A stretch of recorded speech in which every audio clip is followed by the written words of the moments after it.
What makes me feel the most vulnerable? That's a hard word for me to say. Vulnerable? Vulnerable. Yeah, I feel you. Um, yeah, like honestly being naked. I know that makes me feel like I'm very insecure. It's not that I don't love my body. I just feel like 2 kids, I really did put my body through the ringer, and I feel like I haven't really adjusted back to feeling like my normal self.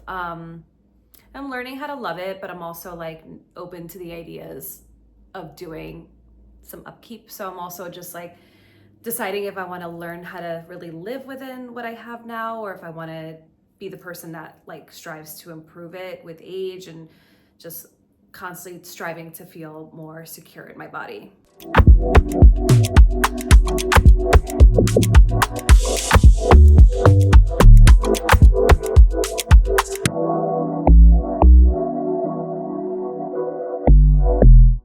I literally feel high right now. Matcha? Yes, from my matcha, I feel high. This happened to me. Um, I went on a walk with my friend Jackie like a week and a half ago or something like that at this point. And I was having like a great day. I don't know what was in my energy, but I woke up at like 4 a.m. and I literally was doing squats in my living room before I went for a sunrise hike with my friend Jackie. Like, this is not the human that I am. I will never lie to you all. I am not that human. But I was just like, burst of energy, felt really good. Thank God, because like I needed a little break from some heaviness. Go on the walk. We stopped for coffee, tea. I'm like, you know what? I'm going to get an iced matcha. I haven't had one in a few weeks. It sent me to the moon. Like, literally halfway through our walk, I was like, and I was like saying things that were like uncharacteristically me. She was like, Melinda, you're overthinking it. I'm like, I know, but I just like, I felt high.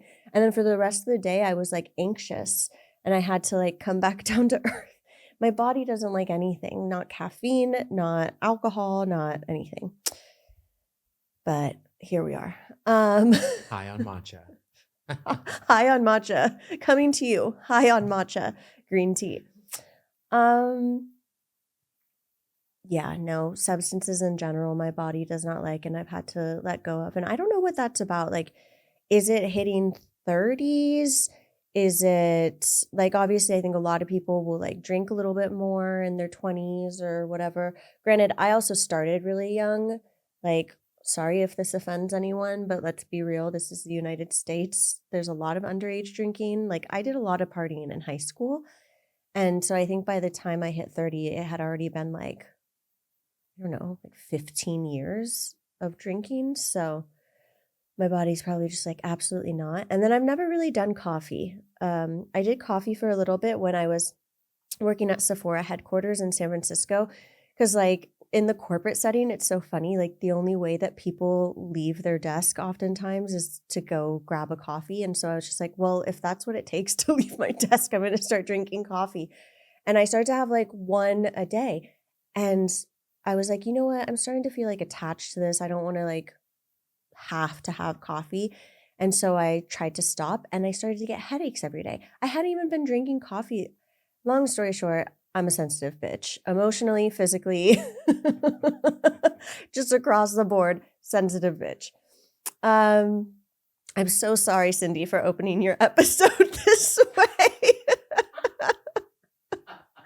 My poor guests just like have no idea what they're coming into if they watch back their episode, because like I literally have no idea what's going to come out of me for these intros and like at the end. But This house has no chill. This house has no chill. Chillhouse nails. I see what you did there.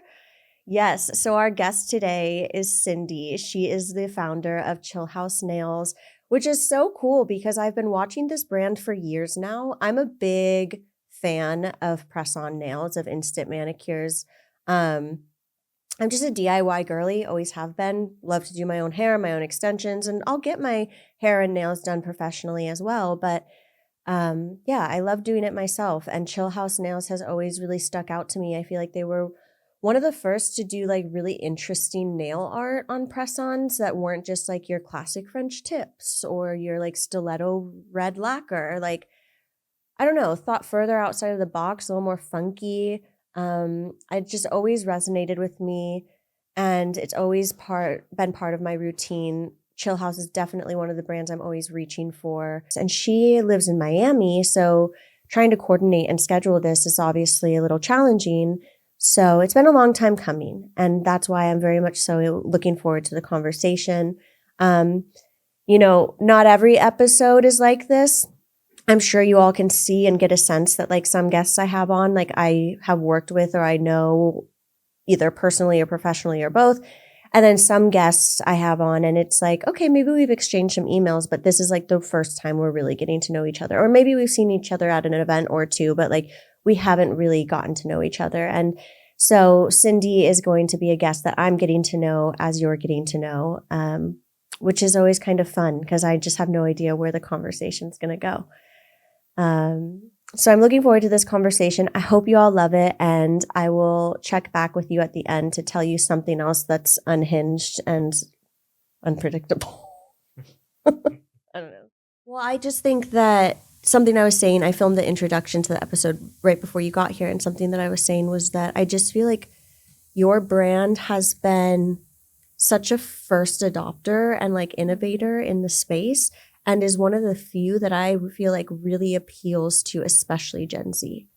Interesting. Okay. Yeah. That's my outside perspective of it. I'm a millennial and I've followed your brand for many years and have purchased your brand many times. I'm a total fan and user. I love press-on nails. Like it's usually my go-to. These are press-ons, but they are really, really bad. So don't look at them. They're like 2 weeks in. They're so cute. I should have been better knowing that you were coming. I mean, I got you. I have some stuff in the car. So. Thank you. Yeah, truly a fan. I'm not ruling out millennials. I just think for the press-on nail, there have been certain brands that there's a lot of missed opportunity in just like style and kind of thinking outside of the box. Totally. Well, we did nail art. I'd say we were one of the first to really do nail art. That's what I said in the intro. Yeah, that's what I thought. I was like, I'm not an expert on the space, but that's what I thought. I think, I'm sure there have been nail art on press-ons before we entered the game, of course, but I do think that we just did it in a very contemporary way that really resonated with a specific audience that hadn't been spoken to when it came to press-on nails. It's just so fun and modern and all of the things. Oh, thank you. No, I've been a fan for a while. So as soon as we exchanged emails, I was just like, yes, I love this. And, Sephora doesn't explore the nail space that much. Yeah, I'd love to talk about that. We talked to them many, many years ago before we even had, I want to say I guess we did have the press-ons. I'm trying to think what year we spoke to them. It was very early on press-on game. And we also had body oils, face and body oils. Was it pre-pandemic or post-pandemic? I think we had kind of soft spoken to them pre-pandemic. They were just kind of getting to know us. And then when we launched the press-ons, I think they kind of came knocking, and we also had body oils and face oils around the same time. Okay. So they're like, what's your plan? What's your vision? What direction are you going in? Sure.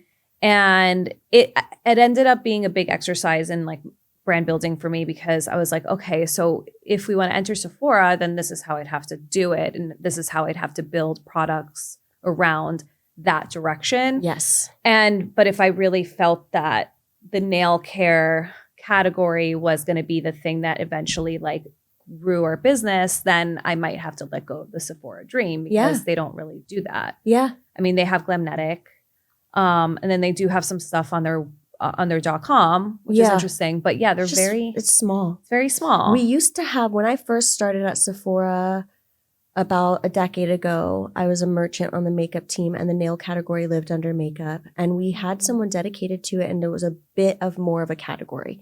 And then not long before the pandemic happened, that category kind of dwindled. I wasn't part of those conversations.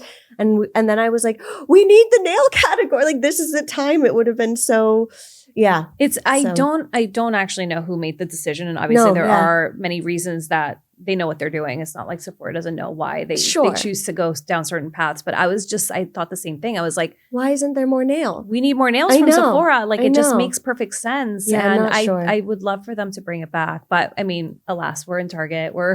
We just entered Walmart. So the ship has kind of sailed, I think. Yes. Unfortunately. But I do love Sephora. But look at your reach. That's amazing. Yeah, it's different. There are different audiences too. Yeah. I do feel like the gap is closing in a little bit. I do think customers are they're shopping everywhere. It's not like the Sephora customer is not going to Walmart or Target. I think people versa. are looking for deals, Yeah. and like, especially as more time goes on, everyone is so social savvy and AI and all, like you can just type in what you want and say, find me the cheapest price. And then up it comes, It's just, the amount of times I've used ChatGPT to get me a discount code for something. Yes. Oh, that's a good idea. Oh yeah. Cause I usually just Google that. No. So often too. Like like for a brand I would never think. And one pops up and I was like, well, that's 20% off. Like, yeah, it is. We are in like a post-hot, like the world in which I feel like we grew up, where it's like exclusivity, like, nothing was ever discounted, all of that. Like brands can't do that anymore. Even like, I mean, obviously luxury brands, like they have to stick to their kind of laurels. Yeah. But like every brand is kind of like, no, we have to discount, because it's almost like you can't capture the attention of your audience unless you do these like little flash sales or whatever. Yeah. When I started at Sephora, there had never been a sale. And now fast forward and there's twice yearly sales, there's, VIB sales, all kinds of things. Exactly. Yeah. This landscape has certainly changed. It sounds like you've really been in the industry for a long time and you've seen like it change and morph, and like, Chillhouse is still here and people and growing and knowing more about it. Can we get like a little intro for those who may not be familiar? Yeah, I was going to say, let's back us up. Thank you, Brendan. Yeah. I love, in your words, just who you are and a little bit about your brand. Yeah, I mean, so I'm Cyndi Ramirez-Fulton. I always lead with born and raised New Yorker from Queens. Okay. So yeah, I mean, I sense that. Ooh, are you Queens? What? Yes, that's right.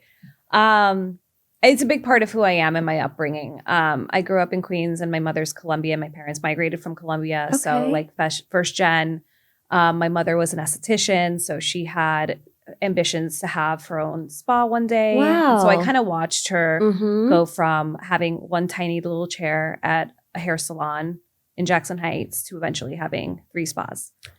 That's so badass. How cool. Yeah. I mean, they weren't like they weren't fancy. They were but like, to see your mom scale something like that by herself as a single mother. Inspiring. And she was really good at what she did. She eventually was able to buy a home with with all of her earnings. So like definitely paved the way for me and how I could grow up in this world and in this industry even. And then fast forward, a couple of decades later, I started Chillhouse, but I always credit it back to my upbringing, because I do think that growing up, I was just dying for her to do a lot of what I ended up implementing with Chillhouse. Like I always tell her, can you please put on like better music than this? This is boring, things like that. Not to like degrade her business. You're just she young and hip. Her best. You're trying to add the young and hip. Yeah. And I was always like, can you please do nails? Like, not everyone wants to just get a microdermabrasion facial. Yes. She's like, I don't do nails. I'm like, well, you better learn, because that's how you get your customers to come back a lot versus once in a blue or like just for sessions. And then the packages are done. And then they were already an entrepreneur. I mean, I was feeding her ideas, but it just wasn't authentic to her what she did. Right. So I think that really stuck with me. And then fast forward a couple decades later, my husband and I were really trying to figure out, like, he came from the hospitality world. He's been in the bar business for many years now. And around that time, he'd already had like 1 or 2 bars or so. Mm-hmm. And I was like, I'm dying to do a physical brick and mortar space, but I'm not going to do something that doesn't feel authentic to me. Right. So it wasn't like, we didn't like, sit on it for like a year trying to figure it out. It was really like, it came to us like quickly, and we're like, this is it. This is the thing I'm meant to do. And it kind of started from the massage world, how we realized that there wasn't really something kind of affordable in the middle in New York. And so it started with price point. And then we built off of that. Of course. And I was like, what else? A third space. What does a perfect third space in Lower Manhattan look like?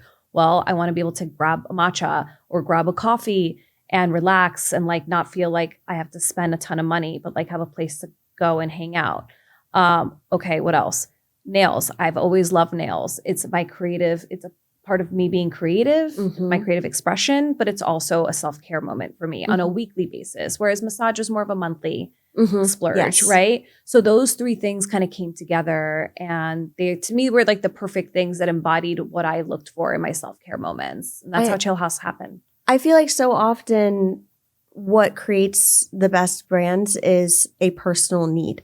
It's like, oh, I want or need this. It's like, well, how many other people want and need this? So many, apparently, as it turns out. Yes. I always say that too. Yes, 100%. If you feel like it's something that you yourself need, then it's going to feel super authentic when you're building the brand. Right. That too. Yeah. So important.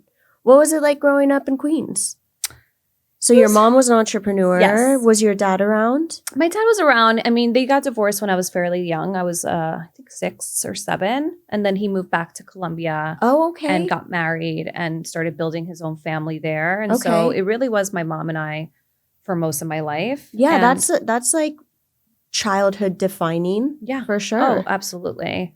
I grew up an only child as a result because they divorced young. And then my dad had a couple of other marriages where he had daughters with other women. So I had like 2 half siblings. Okay. But otherwise, I do identify as an only child. Yeah, fair enough. Because that's how you grew up? That's how I grew up. Did you grow up going to Colombia at all? I did. I would go back every so often, like summers to visit him. What part of Colombia was he? Right outside of Bogota. Okay. A town close to Paquita. I haven't been to Bogota yet. Are you Colombian? No, I'm Cuban. Cuban. Okay. But I knew you were Latina. a few years back, I have my sister and I share a friend. It's really her childhood friend, but her name's Carmen, and she owns a big, like some of the top high-end restaurants out there. One of them is named Carmen. Oh, cool. She had like a little bar called, I think it was called Little Bitch or something like that. What, like Little Puta? Yeah, it might have been. It was, I mean, I Sorry. went and I ate at her restaurants and they were incredible. And it was just so nice because her dad's from there and Yeah. she's lived there for a long time. So she took us Yeah, around. you But probably felt like the boss. Like, you yes, were, like, taken it was around by the great. boss. Yeah. But we did Cartagena and Medellin. So I have not yet done Bogota, but I would love to go back. Yeah, I haven't been in a while. It's time. Yeah. The kids need to meet it or need to visit. And But your So, mom's Colombian too. So did you grow up with that culturally? Did she bring a lot of yeah. culture into your life? oh yeah, absolutely. I mean, my entire family is still there for Yeah. the most part. Okay. We have like a small pie has made their way into the States or Canada, but it's mainly all there. And she has a very big family. She has 14 siblings. Yeah. My gosh. My grandma was one of 12, but man. I know. My grandma got busy. And Wow. Good for them. I know. I think. So yeah, of course. Like that's everything. Family's everything. It runs our entire like life unit right now with the kids. My mom is around. She helps take care of How them. many do you have? I have 2. I have a 5-year-old and a 2-year-old. I look at founders and I'm like, I can barely take care of myself. I mean, sometimes I can barely take care of myself too. I get it. They're priority over me sometimes. No wonder you know? you made a press-on nail brand because you no don't have time time to go to sit in anywhere. a salon. I'm not going to a salon. I mean, I have a salon, but I don't know how people. I need to get pedicures. I really my perfect combination is just press-ons, and then I go get pedicures once every 3 That's weeks. nice. Which I should probably get my toes done every 2 weeks because I live in Miami. My toes are always out. But Is there I a sometimes salon do in them at Miami home. or New York? New York. Oh, cool. Yeah. Okay. We moved a couple of years ago. It was just time. I was pregnant with my second. Yeah. It was like new chapter. Let's just give it a shot. I feel like one of the Glow Recipe founders moved to God. Miami. A lot of beauty founders are A down lot, there. Susan Yara. Crown Affair. Yep, friend of mine. Diana Cohen. Diana, thank you. I'm like, why is I love Diana. She's such a sweetheart. Yes. Every time I see her, I'm So like, smart, why are so you brilliant. such an angel? And so kind. Yeah. Yeah. Oh, you guys are friends? Yeah, Oh, I love her. I would love we've talked about it, but I don't think she comes to LA all that often. I'm not sure. I'll have to check in with her. I got to have her on. She will, I'm sure. I'll tell her that. Yes, because. See, this one's such a small world. Mhm. Okay, so growing up New York City, just you and your mom, she was an entrepreneur. Yes. Colombian culture was there. You went and visited occasionally. I can talk to you a little bit more about the Colombian. So my mom all her clientele was Latina women. Okay. So that was like all I knew. Like I Love grew that. up surrounded by powerful Latina women, strong Latina women. That'll have all an I knew. influence. I would say so. Mhm. Yeah. I mean, it's definitely dug its heels in me. Mhm. But I also was like, I'm American and I growing up in New York City. I'm not from Colombia. Myself, I'm not Colombian like born. So I knew I wanted whatever I did was like, I'm going to go wider with my audience. Right. Sure. But she did what she could do best, which was speak her language. But, she didn't Right. speak any English. So That was her main clientele. Were you translating a lot for her then? Or it was just her clientele so it was all fine? Oh, yeah. That's incredible. Because so Jackson Heights is like primarily, at the time, it was primarily Colombians. Now it's a mix. I think it's a lot of Mexicans too. But yeah, she didn't have to really learn all that much. Eventually, when we made our way to Manhattan, I feel like she's like, okay, because we opened up a small little business in Midtown at one point. So I think eventually she was like, felt the pressure. I feel like you got like an entrepreneurial training your entire childhood. I think so. I guess I did in a way too. On my dad had a restaurant, and it was, I would say, funny enough, I would say it was kind of Cuban Mexican. Oh. I mean, Mexican culture and community is very strong in the United States, but especially I grew up in San Diego, especially in San Diego. But grew up like his employees, Mexican women, very strong.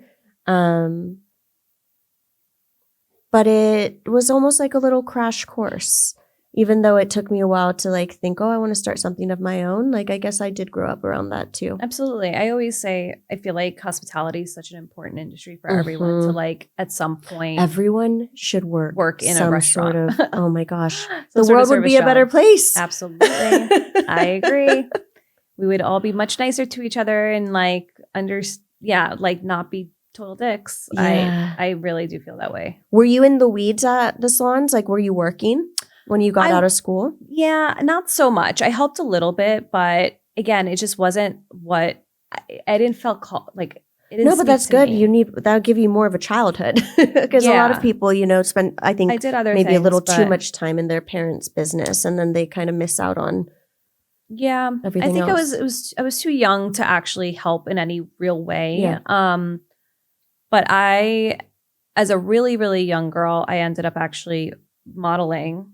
So I would go into the city for castings and little gigs here and there. And so I got my taste of Manhattan when I was like 11. I was like, oh my God, I love it here. I want to move here eventually. And so me and my mom kind of started plotting our move over to the city eventually. For modeling? Because we're two single gals. Yeah, like just wanted to live in the big city. And that's when I got my taste. It's just like being exposed to like fashion and beauty and like, for like some major brands. Yes. I mean, I was still little. I wasn't working with like, sure. like big brands, but I was exposed to like that energy and modeling and that, yeah. And we would go to like the biggest studios and like, Tribeca were these like gorgeous lofts and like these big photographers were shooting. So I was surrounded by that a little bit. I definitely got like a taste of like the fashion world. Was that a positive experience for you? I mean, I was so young and like impressionable. Yeah. So luckily I took feedback pretty well, or I guess rejection pretty well. Like I never let it really like affect me mentally too much. I mean, I think maybe from growing up around all those strong women. Maybe. Yeah. I did feel like that helped with my confidence at a young age. And I think the ultimate rejection was my father and like him like forming a new family. So how much worse could it feel? My God, that's probably an accurate perspective. Why I wasn't super, I mean, of course it sucks to, be told no after going to like 3 auditions and like feeling like you're this close to landing a part. Yeah. I did acting a little later on. So yeah, the modeling stuff wasn't as like rejection heavy, surprisingly. Like, you go to go-sees, but it's not like you're going back 3 times and saying, hearing no, like acting. Mm-hmm.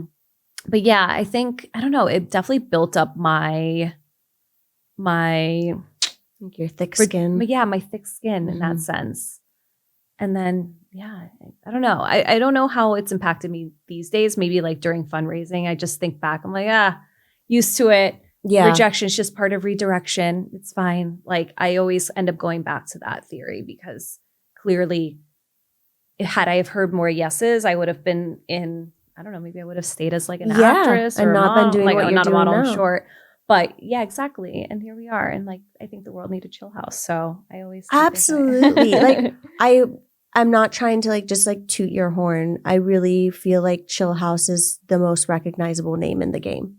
Like if you were to ask me like, what's a press-on nail brand, I would be like Chillhouse.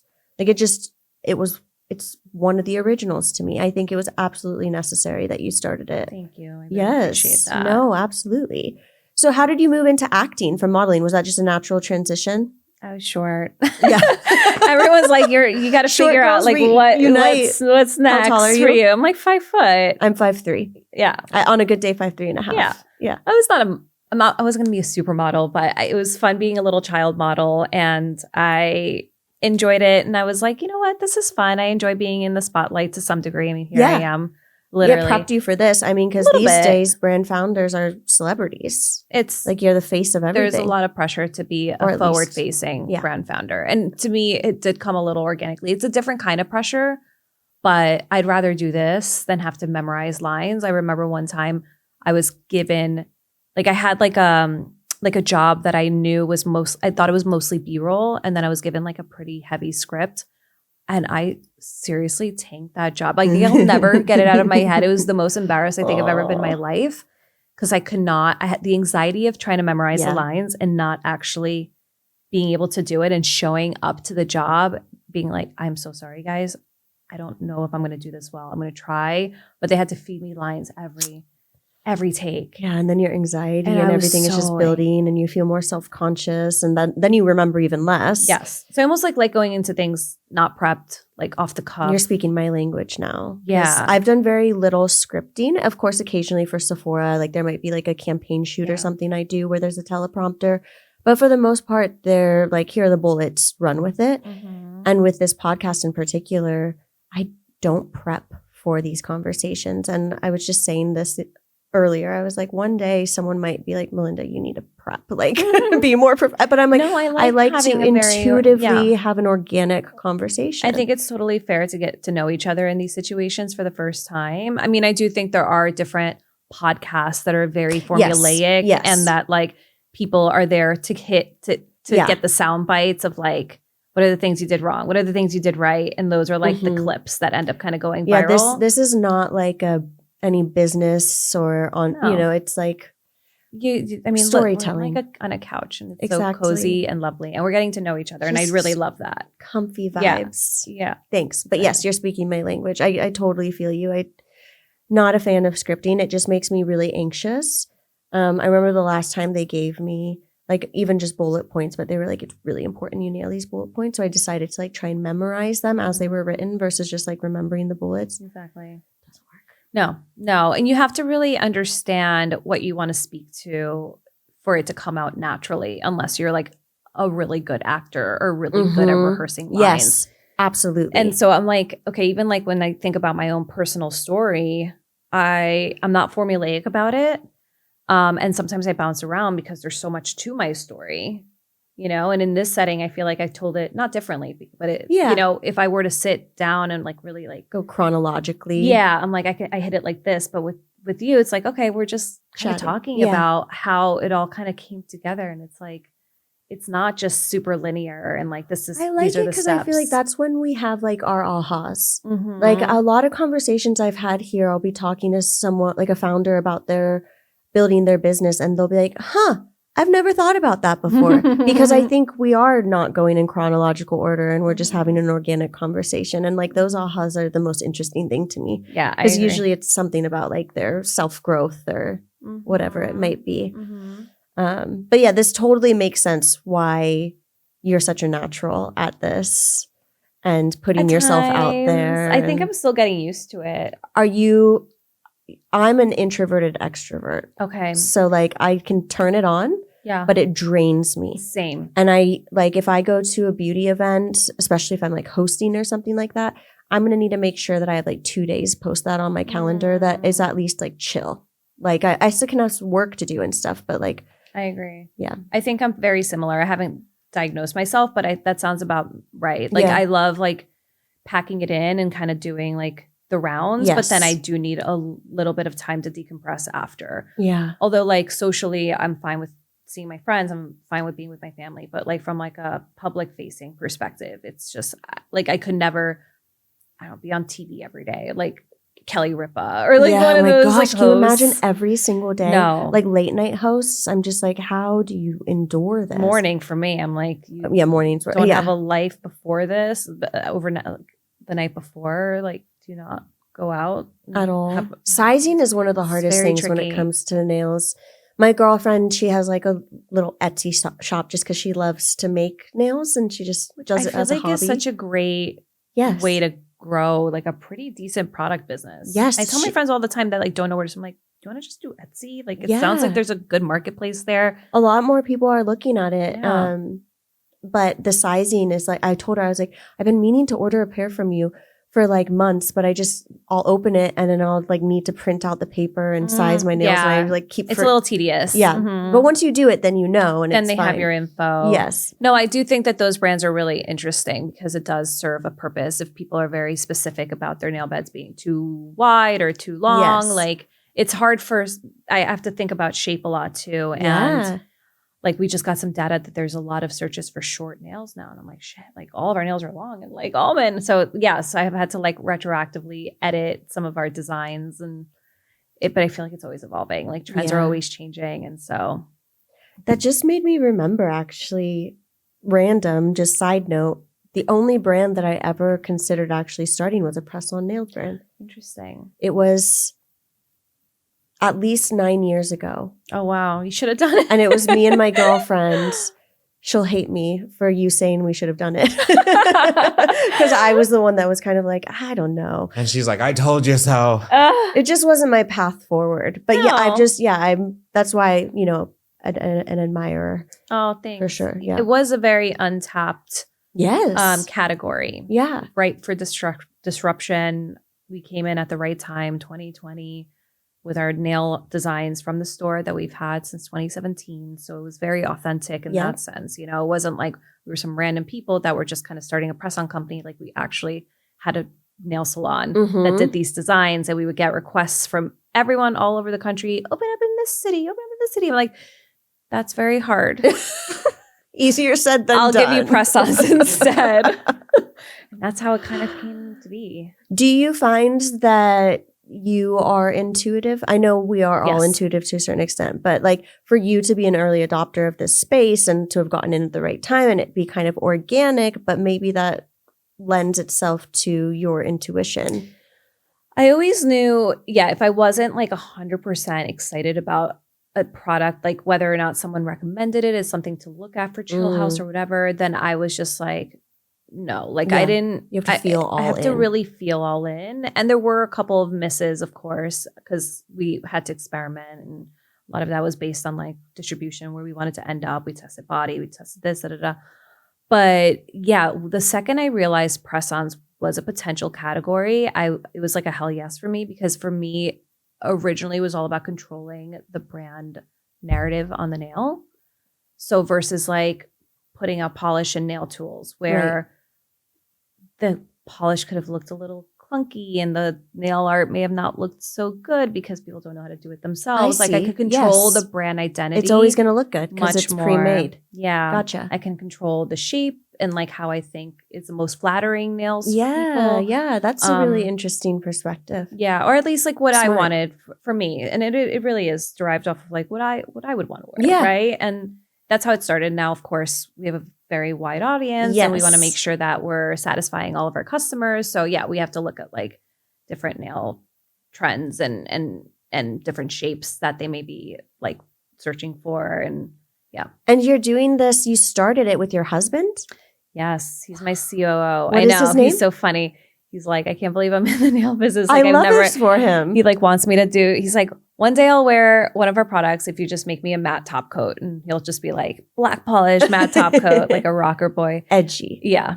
His name is Adam. Yeah. How has that been working together? I mean, it sounds like there's a lot of love there, obviously, but inevitably obstacles in a relationship, let alone then running a business together.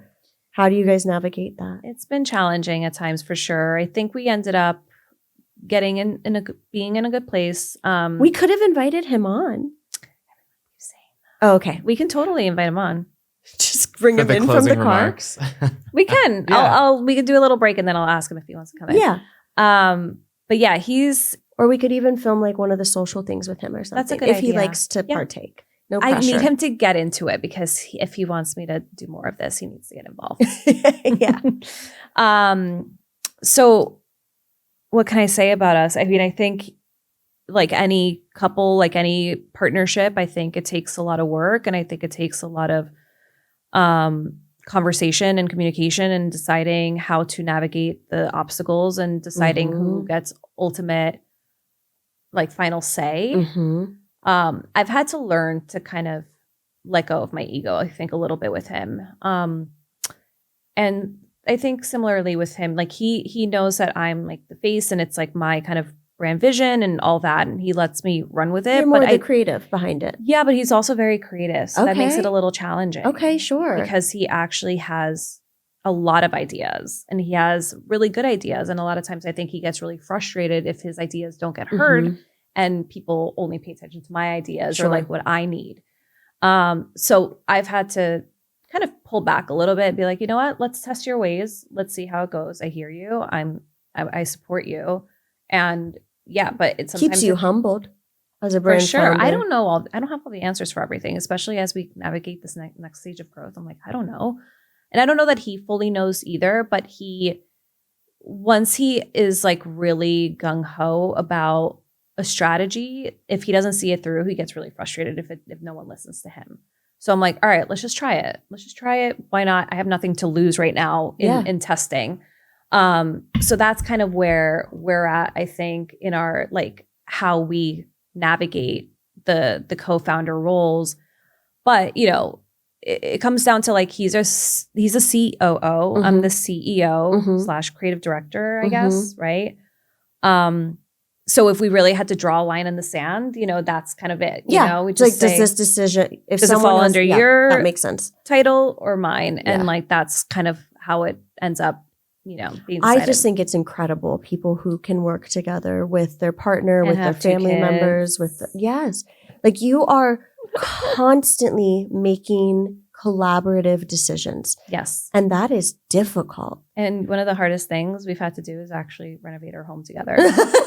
Believe it or not anything else. It was that. Yeah. Because if I've thrown out the D word during that time, and I would never say that lightly. And I really did not mean it, but I've had to say it just to fucking scare him into letting me choose the hardware. Oh my gosh. Like, it was that bad. Oh no. I know. But no, we made it through. But it's funny. It's like, it's all kind of stressful. Yeah. So I kind of look at it that way. It's like, it's all stressful. Having kids is stressful. Making big life decisions is stressful. So is running a business But together. that experience of confrontation, let's call it confrontation. I think confrontation often sounds negative, but I think that it's really just having a collaborative decision-making model is confrontation. So if you have confrontation with repair, then it creates trust with one another, and that's what creates connection, and that's what creates intimacy. So as long as there's like a mutual respect and you can hone in on that repair, like, okay, maybe we don't agree, maybe someone's not right or wrong, but we can leave this conversation still feeling safe, then ultimately it's just bringing you guys closer together. Yeah, absolutely. And like understanding each other's sort of anxieties around certain decisions. What's triggering them. Which, you know, I had a hard time with the idea of like moving to Miami, for example, but I knew it was what was best for his mental health and ultimately mine, because I'm really impacted by when he's not in a good place. Sure. Like, I feel it just as much, probably. You're energetically sensitive, very empathetic. So empathetic, so energetically us too. Yeah, and I don't want to live my life feeling that way. No. So if it means, you know, doing something that I might not be 100% about, like as long as every day of my life I feel a little lighter, that's the most important thing for me right now. What was Miami alleviating for him? Like, is it a slower lifestyle? Yeah, much calmer, being by water, better. Sure. Better. Yes, all that makes sense. You know, the day to day is a lot less intense. He's like a Aquaman. Like, he really needs to like run every day. He loves being by water. Yeah. He needs the sun. He's very impacted by like bad weather. Like, he's that person. And then in general, like he has like anxieties around like where he goes, like limitations around where he goes in New York and things like that. Where is he from originally? He's from Jersey. Okay. Not far. No. But believe it or not, it's like still a different world because he kind of grew up in a very suburban lifestyle. And yes, he was in New York his So all that like in probably his felt more 20s and intense 30s, to but him he than just like you. always knew he wanted to go back to like a very calm suburban life, especially with kids. I was more like, I don't care. I want to have a loft in Soho, or like, I wanted the dream Manhattan life. Yeah. But then I realized quickly as like all these e-bikes were starting to really take over the city, and like I almost got run over a couple of times with the kids. Like I just got That's terrifying. viscerally so angry at New York during that first baby that the convincing wasn't that hard after that. When I was like 2 in New York, like I'm gonna have a really hard time mentally. Yeah, just walking out your door requires so many more steps in a city. And like with layers of clothes, like I mean, whatever. Oh like the weather thing, I could do the weather, the 4 seasons if I had maybe like a cozier, cushier home scenario. But yeah, it was just became like very daunting to me. Yeah, I don't blame you. I mean, I grew up in San Diego, so I definitely crave the water. Like even living here is a little bit far from the beach for me, but I need to be able to touch grass. And when I lived in San Francisco and worked at Sephora's corporate headquarters, I didn't have a car for 4 years. And then getting to LA and having a car, I was like, oh, I can get in my own bubble and conveniently park in a large parking lot and get what I need. Game changer. It really is. And I didn't grow up having that. So I didn't know what to expect and if I would even like it. Yes, and now fair I'm like, enough. I love it. Do you think you'll ever go back to New York? Well, I'm there all the time. Yeah. We keep like a crash pad there. Good, So yeah, good, we're good, back good. and forth. So I get my fix. And Yeah. I feel like that's plenty for me right now. No, I don't think going back to New York full time is really in the picture. But I always joke that I'll end up here one day with the kids and him. In LA? I hope you can. He like always gives me shit for saying that. I'm like, we'll I'm figure out where. I'm the first to try and convince because I love LA. I love the city. No, it's a great place to be. I feel like it's a happy medium between New York and Miami in a way too. Huh. Yeah, I could see that. In the lifestyle, it's not like as like we're at Miami, you can like probably like be like la la la. Yeah. It's a little bit more of a grind here. Yes. I could see that. And then obviously New York is the extreme version. I haven't spent a ton of time in Miami as an adult, but growing up, I would go visit my abuela. She lived in Little Havana. My dad lived there growing up. And yes, of course. Of course. Well, I think you'd love it. I think there are a lot of changes happening within the city, but it's still, it's still not perfect for me. Well, I feel like you've found like not a perfect space, but like your home space, your brand, at least from an outsider's perspective, is killing it. Yeah. Like it's one of the most well-known press-on nail brands. What is your wealth outside of financial success in your life? Because we were talking about like, what's important and what feels good, especially when you have kids. Like for me, my wealth is being able to go on my walks every morning. Like I know that if my schedule doesn't allow for that, I'm going to feel like out of sorts and kind of like not grounded, and a bit all over the place. Is there something that like you really lean into from like a wellness perspective? Mental health? Do you have time for that? Yeah, no, I know. I feel like this answer changes for me all the time. I'm very like project based with my own personal life. Like I feel like I have sprints and then I have calm down moments. Okay. I'm currently in like a sprint. Okay. And I think, my life kind of mellows out. It's like all or nothing a little bit? A little bit. Okay. Like right now. I mean, obviously not ever nothing, but. No, never nothing. Yeah. And not always crazy either. But I do think that, when you have these phases in your life and with work specifically that are like strike while the iron's hot, like I tend to really try to strike while the iron's hot and like lean in. It's and part of your sometimes success. I do like things get sacrificed. Like these past couple of months, I feel like I fell off completely with like my workout routine, which is not great. And it does definitely mess with my mental health a little bit. But I do think it's important to the business for me to stay kind of like focused on like, what's working for me. So I deprioritize certain things. But I mean, on like a day-to-day, I do try to be mindful of like my supplements and like the kind of standard stuff. Like I had to let go of caffeine completely. Oh my God, I drank matcha except today. for Diet Coke. That's about all I can Coke do Zero. too. I had a matcha latte today and it literally sent me to the moon. I had to take a gabapentin because I was like, zzz. Oh, I need a gabapentin. Does that help? I can give you No, I'm one. good right now. But sometimes if I have too much Coke Zero, I start feeling a little buzzy and I'm like, yeah, it does help a little bit. Okay. It's just like gabapentin. is it like L-theanine? Is it like what? L-theanine? I don't know if I've ever taken that. L-theanine just like Is that a natural supplement? Very mellows you out like subtly. I think I've Like you seen don't the name. feel like I just hate anything that makes me feel like downery. No, so that's why I like gabapentin. Granted, it might have everyone feels a little bit different Yeah. on anything, but that's why I like it. I don't feel it. Mhm. I even argue I'm like this might be like a placebo for me more than anything else.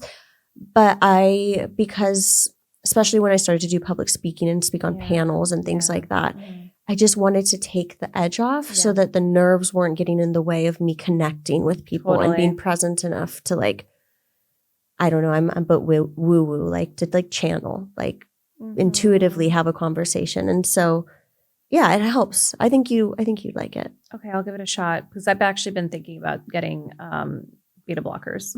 Yeah, I think it's just like a lighter version of that. Okay, I can I don't do know. with a I'm not a lighter. I'm like a professional, light. but- Give me a little lightest version of anything. Same. I'm so sensitive so to sensitive. everything. The matcha sent me to the moon. I can't drink coffee. I can't have more than like a drink and a half. Everything just gets I me. can drink alcohol. That's good. Good for you. That's fun for me. But I can't have too much anymore. Yeah. And I've Same. actually become pretty regimented in how much and how and Like your routine. Yeah, I have like an alcohol routine now. Wait, can you share it? Well, I don't have more. I try not to have more than one cocktail Yes. Smart. in like a sitting. When I do, I know I'm gonna be hungover. Yep. Same. But I'll up to like 3 glasses, or I could do like a glass, like a tequila, and then like 2 glasses of wine. Yeah. Is like my sweet spot. Okay. As I like feel I'm not gonna feel like shit the next day. I feel like I'm And like then I close also to that. take a Z-biotic. A Z-biotic. Just Z-biotics. Is that a brand? Yes. And is it like an alcohol recovery type of supplement or something? Kind of. I forget exactly the I wonder if the that's the one I hormone that have. it helps. My sister with. sent me one, and it might be that. It like basically helps with the thing that makes you feel like nauseous the next day. Okay. Like, yeah. Interesting. Yeah, I'm in the same boat though. But even if you are speeding up and slowing down, I really resonate with that because I'm a bit of an all or nothing kind of person. I think that you've probably created trust in yourself that you will get back to it. Like you haven't Exactly. been doing your exercise routine, but it's like, okay, I still go to the this gym is and I'll temporary. do stuff at home a little bit, but I haven't been like super regimented because I've been traveling so much. Yeah. And like once you fall off your like natural kind of day to day, Yeah. it's hard to jump back on, especially Yeah. when I keep it kind of moving these days. But all of that's going to fall back into place. Miami is about to enter its like peak season. So I'm trying not to go anywhere as much Mhm. anymore. So yeah, I think as long as I feel okay in the day to day, that's all that matters to me, And so it's about taking certain supplements that actually really do help with my nervous system. It's about, staying away from things that I know trigger me, like Mhm. my gut, my cortisol levels, all those things. And as long as all those things are kind of calm, then I Get the feel foundation. okay. Mhm.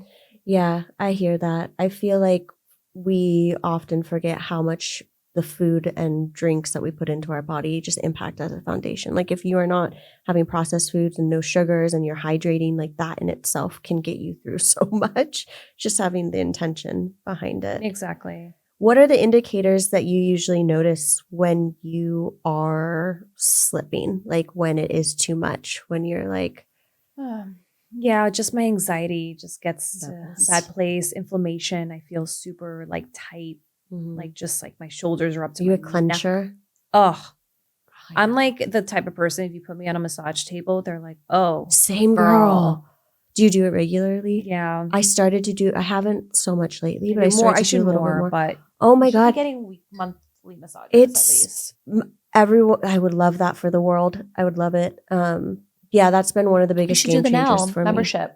me. I love the Now. I was doing Squeeze. Oh yeah, because they Um, were right over here, and then they closed. One in Studio City. No, they're still Oh, open. I just like kind of paused. It was nice because like you can go to any location similar to the Mhm. Now, and I was at the time living between Nashville and LA, and they opened one in Oh, Nashville. I So I didn't was know bouncing that. between those. But Cool. yeah, that's a good reminder for me. Maybe I need to It's work good to that have a back membership in. sometimes to have like Mhm. the accountability factor of a membership. And that's what we at least tell our community members at Chillhouse. Yeah. No, I have a lot of the same. Yeah, I haven't thought about that either. Even with just your brand, Chillhouse. Well, we have they're- a salon and Yes. and massage. Yeah, a salon What and is the vibe spa. in the salon? It's great. I mean, I think it's a one of a kind space. Like, I don't think there is anything that feels exactly You like said it's in New Chillhouse in York? New York. Yeah, it's in Soho. I'm going to New York December 3rd through the 12th. I will try and swing by. I should be there. Really? Like a day crossover. Oh my so I'll give you a gosh. tour. I would love that. Yeah, that'll be fun. I'll shoot you guys an email. Okay. I would just love to see the space regardless. If you end up being too busy, I that's know, of okay too. course. I understand. Well, I just want to make sure my calendar aligns. But yeah, I would love to give you the tour. If not, I'll have you come in anytime. Exciting. But we just went through a renovation. Okay. I ended up getting one of my favorite designers. Her name is Madeline Ringo. She used to work at Glossier. Okay. Has designed some really incredible kind of I consumer could brands. see that crossover. Flagships. Mhm. Yeah. Yeah. She gets high gloss, Mhm. beautiful color, like brand Like the moments, shape, like, I don't know. retail. She gets retail, which is important to us because our last retail moments were just not cute. They just weren't good for like merchandising and selling product, you know, at least in my opinion. So we just went under a renovation and it looks great. And we're hosting a lot of community gatherings out of it. And What do those look like? it depends. Like either we program it ourselves or we say, hey, we like this community is great. Like if you want to host something, you're more than welcome to come host. Like I'd love to host like live podcasts, for example. Hell yeah. And I do talks out of there sometimes. I did an interview with Amazing. Madeline Ringo. I've done things with Denise Fossey and like a couple of Oh, other like beauty Denise. founders. See, we have a lot of the same friends. Okay. Totally. And then, sometimes like I have friends that are authors and then they want to do like a book reading, for example. So we like open up our doors to them to do that. It's just like it's not like a super small space, which is kind of good because it allows us to kind of stay open for business and like let the Still services function. to kind of still function, but we can host like intimate community gatherings out of the cafe, which doesn't really interfere That's with the services that awesome. much. Yeah. I'm sure that feeds so much into the brand. Yes. I mean, and it's opening ourselves up to new audiences Yes. while also being able to give back to, people that I'm like friends with and have done so much for me and vice versa. So yeah, it's working out so far. I mean, we just kind of started to really ramp up at the store because before that I was like, I know we're going to do renovations. Let's just like hold, chill. Let's wait until it looks great. And then now we're really trying to ramp up just our community. It's so exciting to have a brick and mortar. It's there. kind of like full circle for you, right? Yeah. I mean, it started that way. But And to then- be able to renovate it and full Yes. circle, I guess, from the sense of like your mom. Totally. I mean, it's so ingrained in who I am to have a physical space. Like, I don't think I can have a company without having a Yeah, I physical get that. manifestation of it. I I mean, get it's that. all I know is like brick and mortar Mhm. hospitality, and even my husband. Right. He's Yeah. in hospitality. He owns like I don't know 5 bars now. Wait, Oh my gosh. Amazing. 4. Wow, you guys are powerhouses. 4, and then we are opening another one in Boston. So we have one in Boston, opening up a second in Boston, and then one in West Palm Beach. So we'll have Wow. 6 by next year. Oh my gosh. Yeah. That's incredible. Yeah, we stay busy. Do you have them in New York? Is that where it Yes, started? 3 in New York. 3 in New York, Mhm. 1 in Palm Beach, 1 in Boston. 1 in Boston, The 5th is going to be in Boston as Okay. well, and then the 6th at West Palm. West Palm. Mhm. Okay. Oh my gosh. Yeah, Is your mom still with us? yeah. She She lives 5 minutes from us In She Miami? helps with the kids. Oh my gosh, amazing. Yeah. How it's does been she crazy. feel about you? I mean, you're kind of there's been a few parallels between us that I have found kind of interesting. One of which is that my dad's dad started a hair brand in Cuba. Mm. And so as you were talking about your mom, it's kind of like carrying on the beauty legacy within your Mhm. family, which is kind of cool. Does she see it that way? I think so. I mean, to some degree, yeah. Yeah. I mean, definitely very different businesses. Yes. But I think she's very proud that she's a big part of bet. my story, Yeah. and that I was able to basically carve out a space for myself when I really didn't know what I was going to be when I was growing up. I mean, Mhm. yes, I mentioned like I don't really talk about the fact that I did a little bit of acting and modeling when I was little. That was a big part of my like teenage formative years, but it didn't really bleed too much into my 20s. And I feel like I didn't really have a good sense of direction of like what I wanted to do in my 20s. Like I went to college for fashion, but really? A lot of parallels. Yeah. Where? FITM. Okay, yeah. I went to basically like the FITM FIT? No, I went to LIM. Oh, okay, yeah. But I was spending so much money on my education. And I was just like, I don't. Fashion institutes aren't cheap. No, it was pretty pricey. And I just didn't feel like the value was definitely there, but I was like, I don't know if I want to be, I don't know, like a fashion publicist. Like it didn't feel right for me. PR was like my first internship and I was like, absolutely not. Yeah, same here. I interned at Stuart Weitzman, which no shade to them. I love their shoes.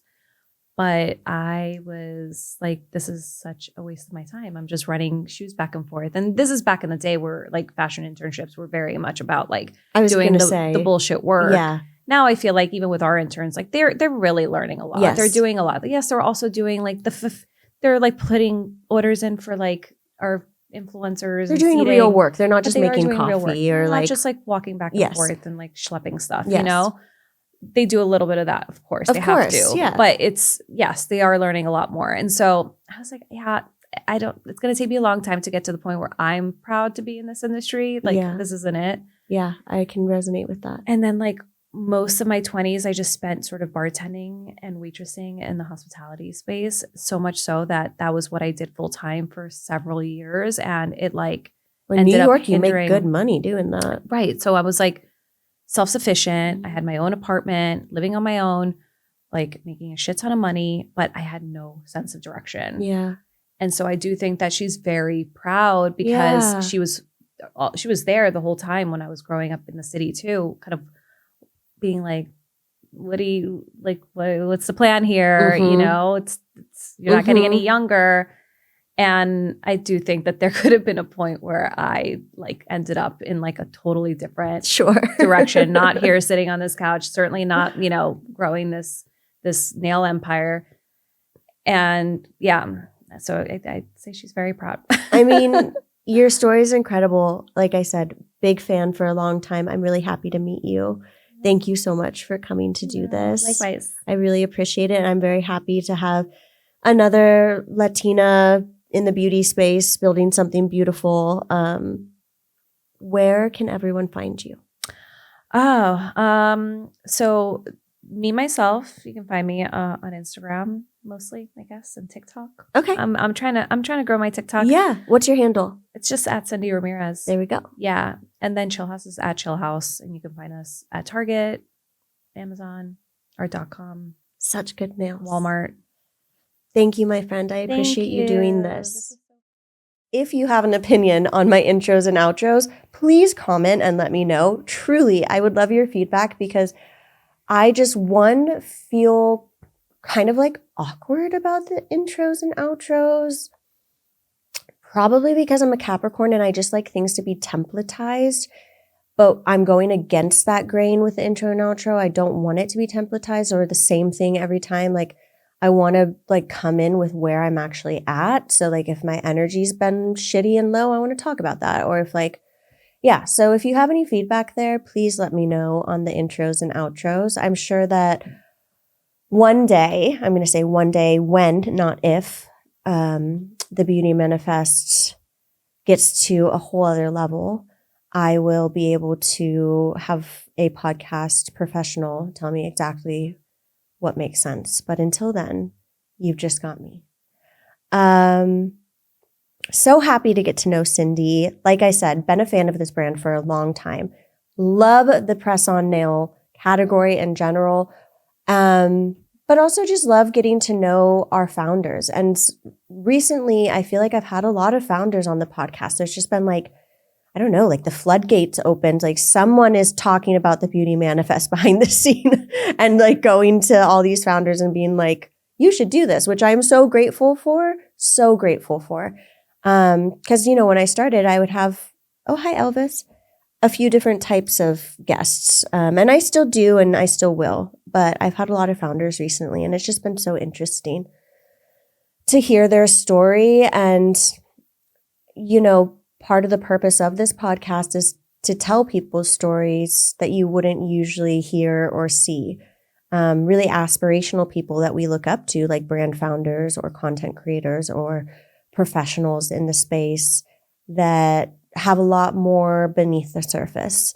And those are the conversations I love. And I think those are the conversations that inspire the most and make us feel seen the most and can help us feel like we're capable of doing what these people are doing, because at the end of the day, everyone is just a human doing their damn best and figuring it out, like literally one step at a time. And we forget that. So I appreciate Cyndi for coming on and sharing her story, and all of my guests. At the end of the podcast, I say things like, please leave a review, please comment below, subscribe, hit that bell button so you know when new episodes are coming out. And another reminder of the series within the Beauty Manifest called The Beauty Anonymous. You can DM me on the Beauty Manifest's Instagram and let me know if there's any topics or questions that you have around beauty and mental health. And myself and our resident therapist, Dr. Christine Coleman, will unpack those for you in the Beauty Anonymous series. So don't forget about that, and I will see you all next time.